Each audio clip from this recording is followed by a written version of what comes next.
తాకట్లో ఉన్న బంగారాన్ని విడిపించి ఆ రోజున మార్కెట్ ధర కట్టి మిగిలిన డబ్బును మీకు అందిస్తుంది కొమ్మూరి గోల్డ్. తప్పుగా మాట్లాడలేదు. నేను ఎప్పుడో ఒకసారి కూడా మాస్టర్ నా చిన్నగా డబ్బులు వేస్తా మాస్టర్ మీ దగ్గర ఉంచండి అని చెప్తే ఎందుకు నువ్వు నాకు వేస్తున్నావు అని అడిగారు. అసలు దేనికి వేస్తున్నావు నువ్వు అని అడిగారు. లాస్ట్ ఇది జరిగిన సిచ్యువేషన్. ఆ రోజు ఫోన్ చేశారు. ఎందుకు ఫోన్ చేసి సందీప్ చాలా బాగుంది, అసలు డాన్స్ చాలా బాగుంది, వీడియో చూసా ఇప్పుడే, ఎక్సలెంట్గా ఉంది, నా పాత రోజులు గుర్తొచ్చాయి అన్నారు. అయిపోయింది. తర్వాత ఇలా అన్నారు మాస్టర్ నా దగ్గర కొన్ని డబ్బులు ఉన్నాయి మాస్టర్, జస్ట్ మీకు బ్యాంక్లో వేస్తాను అని అన్నా. ఊరికే నేను అప్పుడప్పుడు అని అంటే ఎందుకు నువ్వు ఊరికే డబ్బులు వేస్తానంటావు నువ్వు అని అడిగారు. వేస్తావు ఊరికే అంటే ఏం లే మాస్టర్ ఉంచండి. ఒక మాట చెప్పారు, నాకు చాలా బాధ అనిపించింది ఆయన. ఆ మాట చాలా చాలా బాధ అనిపించింది. మొన్న ఆకలి వేసిందిరా నైట్, ఏం లేదు తినడానికి, ఏం చేయాలో అర్థం కాక గుడ్డు ఉంది, ఆ గుడ్డు తీసుకున్నాను, ఆవకాయ నూనె వేసుకుని గుడ్డు అందులో వేసుకుని తినేసాను అన్నారు. ఆవకాయ నూనె వేడి చేసుకున్నారని. ఆ మాట నాకు చాలా బాధ అనిపించింది. అంటే ఎక్కడో తెలియని ఒక ఫీలింగ్. నేను ఏం అనలే మాస్టర్ని, నేను అదే ఏం రెస్పాండ్ అవ్వకుండా మాస్టర్ అని కొంచెం మాట్లాడాను. ఎందుకంటే నేను ఆయన అన్న వెంటనే నేను డబ్బులు వేస్తానంటే చాలా ఆయన గిల్టీగా ఫీల్ అవుతారని ఒక భయంతో. పెద్ద ఆయన కదా, సో నాకు రెస్పెక్ట్ ఉంది. సో నేను ఏమో మాట్లాడకుండా మాటల్లో పెట్టి అయ్యో అదేం మాస్టర్ మీరు మాకు కాల్ చేయొద్దా, మేము ఉన్నాం కదా అది ఇదని చెప్తే అయ్యో చాలా మంది ఉన్నారు ఫోన్ చేస్తే తీసుకొచ్చి ఇస్తారు కానీ నాకు అడగడం ఇష్టం లేదురా అన్నారు. ఓకే ఓకే ఓకే మాస్టర్ అన్న తర్వాత చెప్పారు. శేఖర్ మాస్టర్ కూడా చిన్న ప్రాబ్లం అయితే మొన్న ఒక 10,000 వేసారు రా ఎవరికో ఇవ్వాలి అని అంటే అని చెప్పారు. అవునా మాస్టర్ సూపర్ అది అని చెప్పారు. ఆయనే చెప్పారు. అవునా మాస్టర్ అని కొంచెం అన్నాక మాస్టర్ నా దగ్గర కొంచెం డబ్బులు ఉన్నాయి మాస్టర్ మీరు వేస్తాను, గూగుల్ పే నెంబర్ ఇద్దేనా అంటే ఎందుకురా ఊరికే డబ్బులు వేస్తాను అని అన్నారు. ఏం లేదు మాస్టర్ ఊరికే ఉంచండి మాస్టర్, తీసుకోరండి ఆయన, ఉంచండి మాస్టర్ ఏం కాదు ఊరికే నా హ్యాపీనెస్కి, నేను ఏదో మంచిగా అనిపించింది మాస్టర్ ఈరోజు నాకు, నేను మీకు ఇస్తున్నా వేరేలా తీసుకోకండి అని చెప్పాను. వెంటనే సరే అన్నారు. ఇంకేం మాట్లాడలేదు ఆయన. సరే వెయ్యని కూడా అనలేదు, నేనే వేసేసాను. ఓకే. సాడెస్ట్ పార్ట్ ఏంటంటే సోషల్ మీడియాలో యాక్టివ్గా ఉండటం కోసం, లేదంటే ఇప్పుడు ఫర్ ఎగ్జాంపుల్ బిగ్ బాస్లో కానివ్వండి, లేదంటే ఇలాంటి ఏవైనా సెలబ్రిటీ షోస్ ఏవైతే ఉన్నాయో ఆ షోస్కి వచ్చిన తర్వాత సెలబ్రిటీస్గా మారే వాళ్ళు చాలామంది ఉంటారు. ఇంకొకసారి ఆ సెలబ్ స్టేటస్ వచ్చిన తర్వాత దాన్ని మెయింటైన్ చెయ్యడానికి చాలా కష్టం కదండి. అంటే చాలా మందిని చూస్తుంటాం, ఎప్పుడు వాళ్ళు సోషల్ మీడియాలో యాక్టివ్గా ఉండాలి, కొత్త కొత్త ఫోటో షూట్లు చేస్తుండాలి, కొత్త కొత్త బట్టలు అసలు డిజైనర్ వేర్ తీసుకురావాలి. ఇవన్నీ చేయాలంటే వాళ్ళకి వీళ్ళ సోర్స్ ఆఫ్ ఇన్కమ్ ఏంటి అని చాలాసార్లు అనిపిస్తుంటుంది. ఏంటి మాస్టర్ ఎలా ఉంటుంది లైఫ్ స్టైల్ అసలు, అంటే ఆ ఛాలెంజ్ని వాళ్ళు ఎట్లా ఫేస్ చేస్తారు? అంటే ఫేమ్ వచ్చేస్తుందండి. అవును, దాన్ని మెయింటైన్ చేయలేక చాలా మంది ఇబ్బంది పడుతున్నారు. సో నాకేమనిపిస్తుంది అంటే ఉన్న దాంట్లో జాగ్రత్తగా వెళ్ళాలి. ఒకవేళ డౌన్ అవుతుంది, ప్రతి మనిషికి అప్ అండ్ డౌన్స్ ఉంటాయి కదా, అప్ అండ్ డౌన్స్ ఉన్నా కూడా మనం ఏంటంటే స్ట్రాంగ్గా ఉండాలి అని పాయింట్. ఈ రోజుతో నా దగ్గర రూపాయి లేదు అని అంటే నేను ఇంకా నాకు ఏం చేయలేను, నెక్స్ట్ ఇంకేం లేదు నా జీవితం లేదనుకుంటే కష్టం అనిపిస్తుంది నాకైతే. అది కరెక్ట్ కాదు. అంటే కేవలం ఆ సెలబ్ స్టేటస్ ని మెయింటైన్ చేయడం కోసం పక్కదారులు పట్టడం ఏవేవో.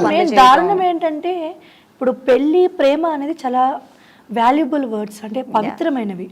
ఒకప్పుడు ప్రేమ అంటే దానికి ఒక మంచి వాల్యూ ఉండేది.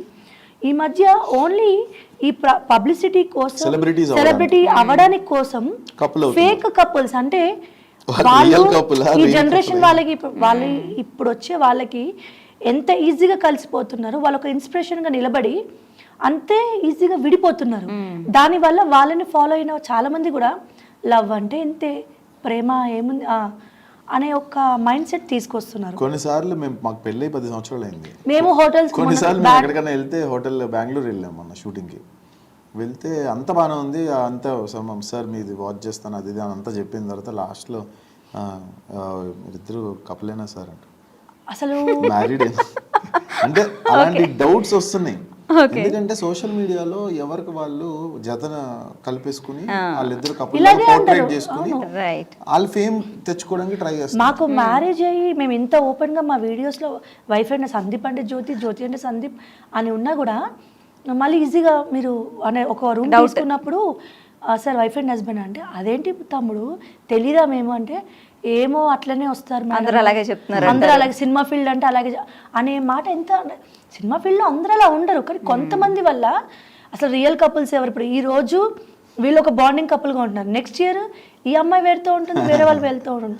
అంటే పెళ్ళి లవ్ ఉండొచ్చు ఇప్పుడు చాలా మందికి లవ్ ఉండొచ్చు, బ్రేకప్స్ ఉండొచ్చు, కానీ ఈజీ అయిపోయింది. అవసరాల కోసం పెళ్ళి, అవసరాల కోసం సెలబ్రిటీ స్టేటస్ కోసం లవ్, వాళ్ళని ఫాలో అవుతూ వీళ్ళు వాళ్ళకి ఫాలో అవుతూ వాళ్ళు గాడెసెస్ అని అలాంటి వాళ్ళని ఇన్స్పిరేషన్గా తీసుకుంటూ ఈ కామన్ పీపుల్ ఎవరైతే ఉన్నారో వీళ్ళు వాళ్ళ పాపం వాళ్ళ టైం వేస్ట్ చేసుకొని వాళ్ళ కెరియర్స్ వదులుకొని అని నాకు కొన్నిసార్లు చూస్తే అనుకుంటూ ఉంటాం, అసలు ఎంత ఈజీ అయిపోయింది లవ్ అనేది, బ్రేకప్ అనేది చాలా ఈజీగా మాట్లాడేస్తున్నారు అని.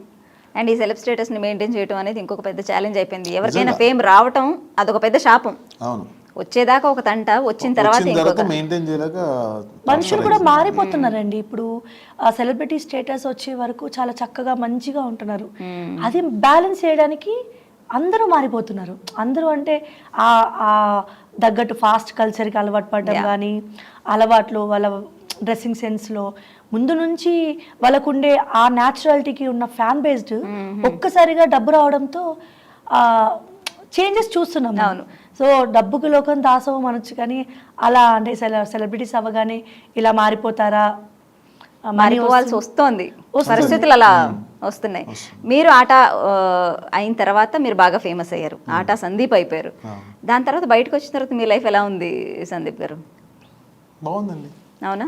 బానే ఉంది. కష్టాలు ఉంటాయి, కష్టాలు లేనిదే ఏది నడవదు అసలు. అంటే ఆట ముందు ఆట తర్వాత కదా, సో ఆట తర్వాత మీ లైఫ్ లో వచ్చిన మేజర్ చేంజెస్ ఏంటి? అంటే ఓకే ఫైన్, మనకు ఒక పేరు వచ్చింది, ఇప్పుడు దీన్ని నిలబెట్టుకోవాలి, దీన్ని నిలబెట్టుకోవాలంటే ఇలా డ్రెస్ చేసుకోవాలి, నేను ఇలా ఉండాలి, నా బిహేవియర్ ఇలా ఉండాలి, ఇంతకుముందు మాట్లాడిన వాళ్ళు ఎవరితోనూ ఇప్పుడు మాట్లాడకూడదు, కొంచెం లెవెలప్ చేసుకోవాలి, ఇదంతా ఉండేదా? అదేం లేదండి, నేను నార్మల్గా ఉంటా ఇప్పుడు కూడా. నార్మల్ అంతా నార్మలే, మంచిగా ఎంజాయ్ చేయాలి లైఫ్, మంచి చిల్ హ్యాపీగా ఉండాలి, అందరితో నార్మల్ ఉండాలి. మనం 10 మందిని కలుపుకుని వెళ్తేనే మనం 10 మంది మనల్ని రెస్పెక్ట్ ఇస్తారు. నేను బిల్డప్ కొట్టే క్యాండిడేట్ అయితే కాదు, హ్యాపీగా ఉంటా, అందరితో మాట్లాడతా నార్మల్గా, ఎక్కడ ఎలా ఉండాలో అలా ఉంటా. కాకపోతే సందీప్ కి ఫస్ట్ నుంచి ఉన్న అంటే నేను అబ్జర్వ్ చేసింది ఏంటంటే కొంచెం కమ్యూనికేషన్స్ తక్కువ. అంటే ఈ మధ్య అంటే నార్మల్ గా వెళ్ళిపోయి 10 మందిలోకి వెళ్ళి అది కొంచెం ఇప్పుడు కొంచెం క్లోజ్డ్, రిజర్వ్డ్ గా ఇంట్రోవర్ట్. అసలు ఇప్పుడు మేము ఇద్దరం ఒక పార్టీకి వెళ్ళాం అనుకోండి, ఫంక్షన్కి వెళ్తే నేను వెళ్ళిపోతాను, వాళ్ళు పరిచయం ఉన్నా లేకపోయినా అందరినీ కలుపుకుంటా. సందీప్ సైలెంట్, తొందరగా మింగిల్ అవ్వలేదు, కలిసిపోరు. అండ్ కొన్ని ఇప్పుడు ఉన్న దాంట్లో చాలా మంది రిలేషన్ మెయింటైన్ అవ్వాలన్నా కూడా కొంతమంది బర్త్డే పార్టీస్కి అట్లా పిలుస్తూ ఉంటారు, ఎక్కువ ఇంట్రెస్ట్ చూపడు. నేను అంటూ ఉంటాను, వాళ్ళు మనకు కావాల్సిన వాళ్ళు, మంచి వాళ్ళు, సో మనం వెళ్తేనే రేపు మనకు సో వెళ్ళి కలవాలి వెళ్ళకూడదని కాదు, మరీ పార్టీ గై కాదు, కొంచెం స్లో, చాలా సెలెక్టివ్. తనకి నచ్చిన వాళ్ళతో కనెక్ట్ అయ్యాడు అంటే కొత్త వాళ్ళని కలుపుకోడు. ఆ పాత బ్యాచ్ ఎవరైతే తనకు కనెక్ట్ అయ్యారో ఇంక ఇప్పటికి కూడా వాళ్ళే. కొత్త ఫ్రెండ్స్ని క్లోజ్ అవ్వాలంటే కొంచెం టైం పడుతుంది. ఓకే, ఐఎమ్ క్యూరియస్, ఇందాక నుంచి ఒక విషయం గుర్తొచ్చింది. సరే, జ్యోతి గారు చెప్పడం అయిపోతే అడుగుదాం అనుకుంటున్నాను. ఒక సినిమాకి మీరు కొరియోగ్రాఫర్గా మిమ్మల్ని బ్లాక్ చేశారనుకోండి, అదొక చిన్న సినిమా అనుకుందాం, ఒక 20 కోట్ల సినిమా అనుకుంటే, ఒక కొరియోగ్రాఫర్కి రెమ్యూనరేషన్ ఎంత ఉంటుందండి? ఎన్ని డేస్ పని చేస్తారు ఒక కొరియోగ్రాఫర్ ఒక సినిమాకి? కొరియోగ్రాఫర్ అంటే ఒక సాంగ్ 3 days అండి బేసిక్. Okay, 3 days. కొన్ని సాంగ్లో పెద్ద హీరోస్ ఉంటే మేబీ కొన్నిసార్లు 5-6 days పడుతుంది. క్వాలిటీ అంటే 3 to 6 days according to the range of the movie. Range of the movie and hero also. Hero ఇప్పుడు పెద్ద వాళ్ళు ఉన్నారనుకోండి, కొంచెం మన క్రౌడ్ ఎక్కువ ఉంటుంది. ఇప్పుడు ఒక 1000 people డాన్సర్స్ ఉన్నారు, అంతమందిని 1 day లో మేనేజ్ చేయలేం కదా, సో అట్లా టైం పడుతుంది. బట్ రెమ్యూనరేషన్స్ వచ్చేసి కమింగ్ లైక్ మళ్ళీ డిపెండ్స్ అండి. ఇప్పుడు మాస్టర్ మంచి పొజిషన్లో ఉన్నారు, అట్లా బేసిక్ అయితే నాకు తెలిసి ఒక చిన్న కొరియోగ్రాఫర్స్ అందరూ 2 to 2.5 మధ్యలో ఉంటారు. ఓకే, సో మనకి ఒక సినిమా వచ్చిందంటే ఒక పాటకి 3 రోజులు తీసుకున్నారంటే ఒక 4 పాటలు ఉంటే 4 into 3, ఒక 12 days వర్క్ చేస్తే మనకి 2.5 lakhs టు ఒక పాటకే ఉంటుంది. అది ఒక పాటకే రెమ్యూనరేషన్ 1 song ఇస్తారు. That's amazing. చిన్న వాళ్ళు అయితే మేబీ తక్కువ ఉండొచ్చు, కొంచెం ఓకే నువ్వు బాగా చేస్తున్నారు ఉంది అని అంటే కనుక మినిమం 2.5 3 Okay. అలా వరకు ఉంటుంది. ఓకే, సో దాంట్లోనే మీ అసిస్టెంట్స్ వీళ్ళందరినీ లేదు, కూడా సంబంధం చూస్తారా? లేదు. అది ఉండదు మళ్ళీ. అసిస్టెంట్స్ ది సెపరేట్, వాళ్ళే Okay. ఇచ్చేస్తారు. ఓకే, అన్నీ ఇంకా సెపరేట్, డాన్సర్స్ ది సెపరేట్, వాళ్ళే ఇచ్చేస్తారు కాస్ట్యూమ్స్. ఎందుకంటే సాంగ్ కి బిఫోర్ మనం హీరోయిన్స్ కి ప్రాక్టీస్ ఇవ్వాలి, మనకి practice రిహార్సల్ ఉంటుంది, దానికి కూడా మళ్ళీ ఇస్తారా? రెక్కికి వెళ్తాము, దాని తర్వాత మనకి అంటే కంప్లీట్ గా ఒక సాంగ్ వచ్చిందంటే 10 days 5 days బ్లాక్ అయిపోతారు. రెక్కి ఉంటుంది కదా. Right right. ఓకే, సో ఇప్పుడు టాప్ నాచ్ ప్రభుదేవా గారు అనుకుంటే ఆయనకి ఎంత ఉంటుంది ఒక సాంగ్ కి రెమ్యూనరేషన్? ఆయన గెస్ట్ చేయొచ్చు కదా. ఆయన టైం దొరకడం, ఆయన డేట్ దొరకడమే అదృష్టం. అవును అవును అవును. ఆయన ఒక డేట్ ఇచ్చారంటే ఇంకా బ్లాంక్ చెక్ పెట్టేస్తారు అక్కడ, ఆయన ఒక డేట్ ఇచ్చారంటే. ఓకే, సో అలా ఉంటుంది అయితే. ఆయన డిపెండ్స్ అంటే ఈజ్ అ స్టార్. బట్ ఒకటి ఏంటంటే సందీప్ దగ్గర ప్లస్, మామూలుగా మాకు ఇప్పుడు ఉన్న ప్లస్ పాయింట్ ఏంటంటే చాలా మంది డైరెక్టర్స్ తనకు వచ్చే సాంగ్స్ అన్ని కూడా 2 పాయింట్ ఆఫ్ వ్యూలో ఆలోచిస్తున్నారు. సందీప్కి ఇస్తే బెస్ట్ కొరియోగ్రఫీ, సందీప్కి ఇస్తే గుడ్ ప్రమోషన్. గుడ్ ప్రమోషన్ కూడా. బేసిక్ గా మాకు ప్రమోషన్ అంటే మీరు సోషల్ మీడియా స్టార్ అవటం వల్ల వచ్చిన అడ్వాంటేజ్ అది కూడా యాడ్ ఆన్. రైట్. ఇప్పుడు ఇంకోటి కూడా యాడ్ అవుతుంది. మొన్న ఏదో సినిమా అడిగారు, Basically క్యారెక్టర్ ఉంది, కొరియోగ్రఫీ ఉంది, అన్ని ఉన్నాయి. ప్యాకేజ్ మీరు అంతే హ్యాపీ. నాకు ఓకే, ఒక క్యారెక్టర్ ఇస్తే 30 రోజులు క్యారెక్టర్ ఉంది, మంచి సాంగ్స్ ఇస్తున్నారు, సోషల్ మీడియా ప్రమోషన్ అండ్ చేసుకుంటారు. ప్రొడ్యూసర్ కి కూడా మమ్మల్ని యాజ్ ఎ కపుల్ గా ఆర్టిస్ట్ గా పెట్టుకుంటే చాలా అడ్వాంటేజెస్ ఉన్నాయి అంటారు. ఇద్దరు ట్రాన్స్పోర్ట్ సేమ్, ఇద్దరు క్యారవాన్ సేమ్, సో ఇద్దరు ఆర్టిస్టులు, ఇద్దరు కొరియోగ్రాఫర్లు, వీళ్ళ డబ్బింగ్ వీళ్ళే చెప్తారు, సో వీళ్ళు అన్ని మేనేజ్ చేసేస్తారు. సో కాబట్టి సమ్ టైమ్స్ డైరెక్టర్ చాలా advantages డైరెక్షన్ కూడా చేసేస్తారు. సో కాబట్టి అంటే ఆ ఒక్క దాంట్లో సాంగ్ డైరెక్షన్ చేస్తాను, Song అంటే ఏమో ఆ రోజు కూడా వస్తుంది. అయ్యో.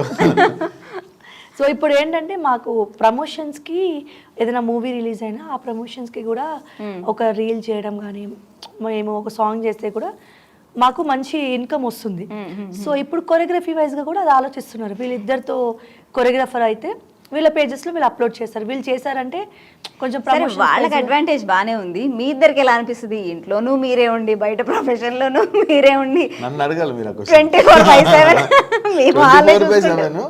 365 days. హస్బెండ్ తో వైఫ్ ఉంటే ఎలా ఉంటుందని మీరు నన్ను అడగాలి. ఎలా ఉంటుంది? ఐఎమ్ ఆల్ ఇయర్స్, చెప్పండి. ఏంటండి మీరు? జ్యోతి గారు ఇంకో క్వశ్చన్ అడుగుతాను, మీరు ఆన్సర్ చెప్పండి. తల పెట్టినట్టే ఇది క్వశ్చన్. కాదండి, వాళ్ళు సినిమాలు చేసినప్పుడు, వాళ్ళు కొరియోగ్రాఫర్ అయినప్పుడు మేము అసిస్టెంట్స్ అవుతాం. వాళ్ళు సినిమాలు చేసినప్పుడు వేరే అమ్మాయితో వాళ్ళు సీన్స్ చేసినప్పుడు మేము ఒక వ్యూవర్ అవుతాం. ఓకే, అండ్ మా వారికి ఇప్పటి వరకు మేకప్ వేసేది కూడా నేనే. సో అక్కడ మేకప్ మ్యాన్స్ అవైలబుల్గా లేనప్పుడు నేను ఒక మేకప్ ఆర్టిస్ట్ అవుతాను. అండ్ ఆయన అవుట్ఫిట్స్ ఏదైనా షోకి వెళ్ళినప్పుడు ఆయన ఒక హీరోలాగా కనబడడానికి నేను ఒక డిజైనర్ అవుతాను. ఓకే, ఎన్ని ప్లేసెస్కి అయినా ఒక ఫోటో చూపిస్తారు ఇక్కడ, వీటన్నిటికీ ప్రొడ్యూసర్ నేను అవుతాను. అదే ఒక మంచి కరణ్ జోహర్ ఒక రిఫరెన్స్ చూపించి నాకు ఇది కావాలంటే నేను అది డిజైన్ చేసి తను బాగా కనిపించాలని ఒక డిజైనర్ అవుతాం. సో ఎక్కడున్నా కూడా తనకి ఒక అన్ని విషయాలుగా ఒక బ్యాక్ బోన్ గా నిలబడతాము. బట్ అది కొంచెం కష్టంగా ఉంటదంట వీళ్ళకి. ఇప్పుడు నిజంగా మాట్లాడుకుందాం. కష్టం అని కాదు, కొన్నిసార్లు ఎవరైనా కలిసి ఏదైనా సీన్స్, మన ఏదో కథ చెప్తున్నారు, ముందు సీన్ చెప్పలేదు ఆయన, ఉంది కూతురం ఉంది కదా తర్వాత చెప్తాను అంటే కొన్ని దగ్గర అలాంటి చోట మేబీ అంటే చిన్న చిన్న వాటి దగ్గర తర్వాత చెప్తాను అది తర్వాత అంతా చెప్పింది స్క్రిప్ట్ ఇచ్చి ఆ ముందు చదువు సందీప్, ఆ ముందు చదువు, అమ్మో ఇది అది కొంచెం ఉంది, చెప్పకుండా మంచి పని చేశారు. అట్లా ఆ రెస్పెక్ట్ తనకు ఉంది. కొన్నిసార్లు అలా అనిపిస్తుంది సినిమా. సందీప్ గారికి మనసులో చాలా ఉంది, అది నాకు అర్థమవుతుంది. అయ్యో మీరు చెప్పండి, అసలు 24 గంటలు మీరు ఆయన దగ్గర ఉండటం, మీరు ఆయనకి సేవలు చేసి పెట్టడం అనేది మీకు ఎలా ఉంటుంది? నాకు ఎలా ఉంటుంది అంటే కొన్నిసార్లు రెస్ట్ తీసుకోవాలనుకుంటాను కదా, కాకపోతే కొన్నిసార్లు ఇంకా వర్క్ అంటే ఒకరోజు ఒక్కొక్కలాగా టాస్క్. ఎలా అంటే అన్నీ ఇప్పుడు నీతోనే డాన్స్లో ఒకలాగా, దాని తర్వాత రేపు తనకి ఒక వర్క్ ఉన్నప్పుడు అది నేను బ్యాలెన్స్ చేయాలి, ఇద్దరం బ్యాలెన్స్ చేసుకుంటాం ఈవెంట్స్లోనైనా ఏదైనా. సో కొన్నిసార్లు తనకి బిజీ స్కెడ్యూల్ ఉన్నప్పుడు కొన్ని వర్క్స్ నేను షేర్ చేసుకుంటాను. ఓకే, సో కొంచెం టఫ్గా అనిపిస్తుంది. బట్ ఏదైనా వయసు ఉన్నప్పుడే, అన్ని బలం ఉన్నప్పుడే మనం చేసుకోవాలి కాబట్టి లైఫ్ దేవుడు ఒకేసారి ఛాన్స్ ఇస్తాడు. సో ఆ ఛాన్స్లోనే మనం వీ హ్యావ్ టు ప్రూవ్ అన్నట్టు కొంచెం కష్టపడినా ఏదైనా ఇప్పుడే కష్టపడాలని ధైర్యం తెచ్చుకొని ముందుకెళ్తాను. ఏది ఏమైనా మీరు ఆవిడకి ఎంత ప్లస్ నాకు తెలియదు, కానీ ఆవిడ మాత్రం మీకు ప్లస్. ఇది రెండో యాంకర్, ఒక్క నిమిషం, ఇలా ఎన్నో యాంకర్ సీను ఇలా చెప్పడం ఎందుకంటే ఇప్పుడు దాకా మేల్ ఎవరు చేయలేదు కాబట్టి, అచ్చా అచ్చా అచ్చా. అందరు ఫీమేల్స్ కాబట్టి వాళ్ళు ఫీమేల్ కి సపోర్ట్ ఇస్తారు. మేల్స్ ఎక్కువ చెప్పారు బాబు. కాదు కాదు, నేను సందీప్ గారిని అడిగాను, మీకు మీలో ఉన్న వీక్నెస్ ఏంటి అంటే ఆయన కోపం అన్నారు, మీరు కూడా ఆయనకు ఉంది కోపమే అన్నారు. ఆవిడకున్న వీక్నెస్ ఏంటి, ఆవిడ ప్రాబ్లం ఏంటి? కనుక వీక్నెస్ నేనే అనుకుంటున్నా. ఆయనే నా బలం, ఆయనే నా వీక్నెస్. మళ్ళీ వేస్తారు మీకు. మీరు ఆగండి, మీకు హనీ పోస్తున్నారు ఆయన. ఎందుకు ఎవరు యాక్సెప్ట్ చేయట్లేదు అంటే నేను అట్లా లేదు. అంటే జ్యోతికి బలము నేనే, వీక్నెస్ నేనండి. ఇది 100%. తన ఫ్రెండ్స్ కాదు, అది అర్థం అవుతుంది యాక్చువల్లీ. ఇద్దరు ఫ్రెండ్స్ ఉన్నారు, వాళ్ళు కూడా అదే చెప్తారు, నీ జపం తప్ప ఏం ఉండదు ఆమెకని. లిటరల్ గా నా friend, one of my close friend నాతో లిటరల్ గా చాలా ఫైట్ చేస్తుంది. ఎందుకంటే నువ్వు ఉన్న 365 days మీ ఆయనతో వర్క్ తో ఉంటావు. ఒక ఫ్రెండ్ గా నాకు ఒక 1 day ఇచ్చినప్పుడు అందులో 1 hour కూడా 45 days మీ ఆయన గురించి ఆలోచిస్తావు, నీ తల పగలు కొట్టేస్తాను. నువ్వు అట్లా చాలా సార్లు చాలా మందికి దూరం అయిపోతున్నా అలాగా ఆలోచించి. అదేంటి పొసెసివ్నెస్ లేకపోతే ప్రేమ? కరెక్ట్ వచ్చారు మీరు పాయింట్, తక్కువ వచ్చింది. అంత పొసెసివ్నెస్ ఉంటే సందీప్ గారు ఆయన అంత హ్యాపీగా మూవీస్ ఎలా చేస్తారు? స్ట్రైట్ ఫార్వర్డ్, ఆమె పొసెసివ్ నేచర్ అండి, అంతే. అవునండి, ఇష్టం ఉన్న దగ్గర, ప్రేమ ఉన్న దగ్గర కొంచెం ఆ మాత్రం. ప్రతి భార్య వైఫ్ హస్బెండ్ని పొసెసివ్ చేస్తుంది అనుకుంటారు, కానీ అది వాళ్ళ మీద ఉన్న ప్రేమ. అది మీ మగవాళ్ళకి హస్బెండ్స్కి అర్థం కాదు. పొసెసివ్నెస్ ఉన్న దగ్గర ప్రేమ ఉంటుంది. పోస్ట్ చూస్తున్నాను, ఆ పోస్ట్ లో ఇక్కడ ఉంటే మైగ్రేన్, ఇక్కడ ఉంటే ఏదో, ఇక్కడ ఉంటే ఏదో, తలంతా రెడ్డిగా ఉంది, అది వైఫ్. ఇదంతా నొప్పి వస్తే వైఫ్ అంట, దానికి కాదు. మీరు ఇంటికి వెళ్ళండి, నిజంగానే వస్తుంది మీకు. నాకు చాలా ధైర్యం ఎక్కువ అండి, అలవాటు అయిపోయింది. 10 ఏళ్ళు అయిందా పెళ్ళయి? 10 years అయింది. జ్యోతి గారిని బాగా ఏమంటారు, మసిపూసి మారేడుగా చేయడం మీకు అలవాటు అయిపోయింది అనమాట. అసలు రాదండి. నేను పొగుడతాను కానీ ఎప్పుడు పొగడాలో అప్పుడే పొగుడతా, అంతే. మిమ్మల్ని లాస్ట్ కాదు కదా, మిమ్మల్ని లాస్ట్ టైం ఎప్పుడు పొగిడారు చెప్పండి? అంటే గుర్తు కూడా రావట్లే. ఏంటి మీరు పొగిడింది? ఎప్పుడు వేరే వాళ్ళతో చెప్తూ ఉంటారు, అంటే అప్పుడు నేను అది కరెక్ట్గా ఆ టైంలో చెయ్యాలనో ఏమో తెలియదు, కానీ జ్యోతి షీఈస్ వెరీ పర్ఫెక్ట్, తను అన్ని చూసుకుంటది నా గురించి. ఖచ్చితంగా యాక్చువల్గా నేను ఒక డిజైనర్కి కాల్ చేయడం మర్చిపోయాను. నా అవుట్ఫిట్స్ అన్ని తను చాలా రేపటికల్లా రెడీ చేసేస్తుంది అని ఎవరికో చెప్తున్నాను. అంటే నేను వెంటనే అవుట్ఫిట్స్ తీసుకురావాలి కదా అని వెంటనే నేను కార్ వేసుకుని వెళ్ళి ఆ డిజైనర్ దగ్గరికి వెళ్ళి ఆ వర్క్ చేసేసా. సో ఎప్పుడు కూడా నాకు ఎప్పుడైతే ఆ మైక్స్ తీసుకొని ఆ ఇంటర్వ్యూస్లో అలా ఇవ్వడం వల్ల దాన్ని ఇంకా నిలబెట్టుకోవాలన్న టార్గెట్ పెంచేశారు, మీకు పెంచేశారు. చిచ్చి, ఎంత ప్రెషర్ పెడుతున్నారండి జ్యోతి గారి తెలియకుండా. అందుకేనే అండి, అందుకనే ఉమెన్ ఇట్లా ఆలోచిస్తారు, అందుకే నాకు ఆన్సర్ లేదు. ఏది కొట్టుకున్నా, ఏది తిట్టుకున్నా, ఏదైనా మళ్ళీ కలిసి వర్క్ చేయాల్సిందండి, ఇంట్లో బయట తప్పదు. టుగెదర్ డాన్స్ అయినా నేనే, నీతోనే డాన్స్, నీతోనే యాక్టర్, నీతోనే లైఫ్, అంతే.